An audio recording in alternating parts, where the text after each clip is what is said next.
අයිබෝවන් කියල පිළිගන්නවා කීඩල් ලොලිය ඔබ සියලු දෙනවම. ඉන්ටර්නැෂනල් මාස්ටර් ලීග් 2025 තරගාවලියේදී ශ්‍රී ලංකා මාස්ටර්ස් කණ්ඩායම ගෲප් ස්ටේජ් එකේදී මුහුණ දෙන අවසන් තරගය එංගලන්ත මාස්ටර්ස් කණ්ඩායම සමග පැවැත්වුණා.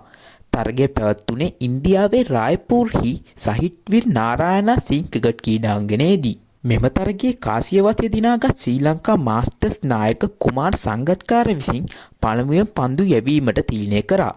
පෙර තරගයට ක්‍රීඩා කර ශ්‍රී ලංකා මාස්ටර්ස් කණ්ඩායමේ වෙනස්කම් දෙකක් සිදු කරමින් ශ්‍රී ලංකා මාස්ටර්ස් කණ්ඩායම මෙම තරගයට එක් වුණා. ඒ අනුව චින්තක ජයසිංහ වෙනුවට රොමේෂ් කළුවිතාරණ සහ නුවම් ප්‍රදීප් වෙනුවට දිරුවන් පෙරේරාව කණ්ඩායමට කැඳවා තිබුණා. පළමුවෙන් පන්දුවට පහර දීම සඳහා පිටියට පැමිණි එංගලන්තයේ ආරම්භක ශබ්දතාවය ලකුණු 37කට සීමා කරමින් පළමු කඩුල ලෙස එංගලන්ත මාස්ටර්ස් නායක ඉයන් මෝගන්ව දවා ගැනීමට දිරුවන් පෙරේරා කටයුතු කරා. පළමු කඩුල දැවී යාමෙන් පසුව පිටියට පිවිසි ටීම් ඇම්බෝට්ස් පිල් මුස්ටර්ට් සමග එක්ව දෙවන කඩුල්ලට පන්දු 34කින් ලකුණු 50ක ශබ්දතාවයක් එක්ක එංගලන්ත මාස්ටර්ස් ඉනිම සවිමත් කිරීමට කටයුතු කරා. ටීම් ඇම්බෝට්ස් ලකුණු 17කට හවා ගැනීමට අශේල ගුණරත්න සමත් වීමත් සමග එම සම්බන්ධතාවයේ බිඳ වැටුණා.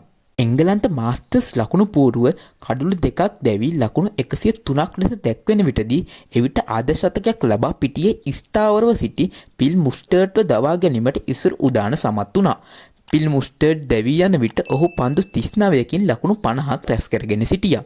එංගලන්ත මාස්ටර්ස් ලකුණු පූර්ව කඩුළු 5ක් දැවී ලකුණු 118ක් ලෙස දිස්වෙන විටදී පිටියේ එක්කු ටිම් බෙස්නන් සහ කින් තෙප්‍රට් එංගලන්ත ලකුණු පූර්ව ඉහළ නැංවීමට කටයුතු කරා.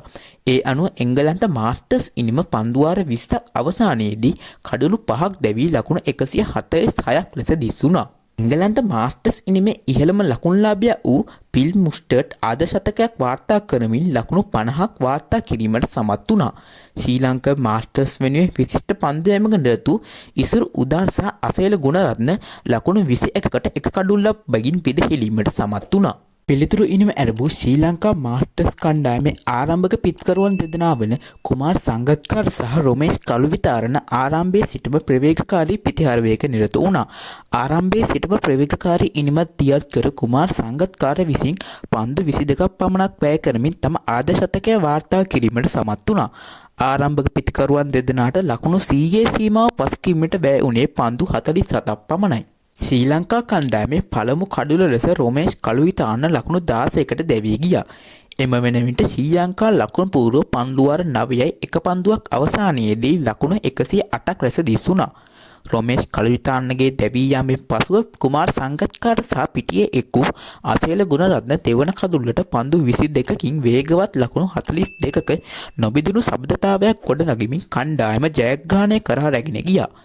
කුමාර් සංගත්කාර විසින් මෙම තරගයේදී පන්දු 46කින් වේගවත් ශතකයක් වාර්තා කරමින් සුපිරි ඉනිමත් දියත් කර ශ්‍රී ලංකා කණ්ඩායම ජයග්‍රහණය කර කැඳවාගෙන යාමට සමත් වුණා.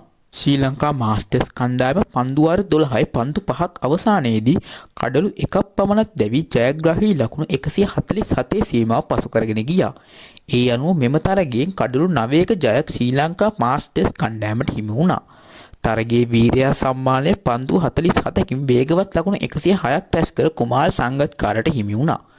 මෙම තරගයේ ජය ගැනීමත් සමග ප්‍රබල ඉන්දියානු මාස්ටර්ස් කණ්ඩායම අභිබවා පෙසාද ලකුණු සටහනේ පෙරමුණ ගැනීමට ශ්‍රී ලංකා මාස්ටර්ස් කණ්ඩායමට හැකියාව ලැබුණා. ඒ අනුව ශ්‍රී ලංකා මාස්ටර්ස් කණ්ඩායම ගෲප් ස්ටේජ් එකේදී සහභාගී වූ තරග 5න් 4ක් ජය ගනිමින් සාර්ථකව ගෲප් ස්ටේජ් අදියර අවසන් කිරීමට සමත් වුණා.